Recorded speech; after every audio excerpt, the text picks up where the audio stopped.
ബംഗാൾ ഉൾക്കടലിൽ ധന ചുഴലിക്കാറ്റ് രൂപപ്പെട്ടിരിക്കുന്നു. കേരളത്തിലും പരക്കെ മഴയ്ക്ക് സാധ്യതയെന്നാണ് റിപ്പോർട്ട്. കിഴക്കൻ മേഖലയിലടക്കം വിവിധ പ്രദേശങ്ങളിൽ ഇപ്പോൾ മഴ ലഭിച്ചു തുടങ്ങിയിരിക്കുന്നു. ചുഴലിക്കാറ്റ് തീവ്ര ചുഴലിക്കാറ്റാകുമെന്നാണ് മുന്നറിയിപ്പ്. കനത്ത ജാഗ്രതാ നിർദ്ദേശമാണ് തമിഴ്നാട് അടക്കമുള്ള സംസ്ഥാനങ്ങളിൽ. ബാംഗ്ലൂരിൽ കനത്ത മഴയിൽ കഴിഞ്ഞ ദിവസം തന്നെ വലിയ നാശനഷ്ടങ്ങൾ ഉണ്ടായി. വലിയ കെട്ടിടം തകർന്ന് വീണ് മരണങ്ങൾ സംഭവിച്ചിരിക്കുന്നു.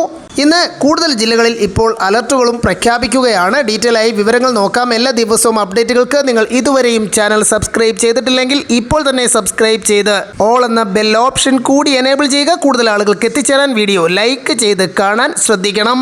സംസ്ഥാനത്ത് പരക്കെ മഴയ്ക്ക് സാധ്യത. ബംഗാൾ ഉൾക്കടലിൽ രൂപപ്പെട്ട ധന ചുഴലിക്കാറ്റിന്റെ സ്വാധീന ഫലമായാണ് മഴ ശക്തി പ്രാപിക്കുന്നത്.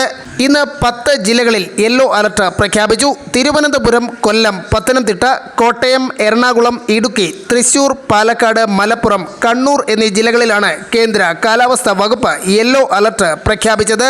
നാളെ 24-ാം തീയതി പത്തനംതിട്ട, ആലപ്പുഴ, കോട്ടയം, എറണാകുളം, ഇടുക്കി ജില്ലകളിലും യെല്ലോ അലർട്ട് പ്രഖ്യാപിച്ചിട്ടുണ്ട്.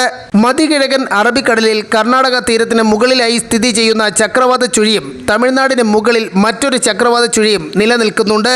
ഇതിന്റെ ഫലമായി കേരളത്തിൽ ഒരാഴ്ച ഇടിമിന്നലോട് കൂടിയ മഴ തുടരുമെന്നും കാലാവസ്ഥാ വകുപ്പ് അറിയിച്ചു. ചുഴലിക്കാറ്റിന്റെ സ്വാധീനത്തിൽ വരും മണിക്കൂറുകളിൽ അതീവ ജാഗ്രതാ നിർദ്ദേശമാണ് നൽകിയിരിക്കുന്നത്. കേരളത്തിലും വ്യാപക മഴയ്ക്ക് സാധ്യത.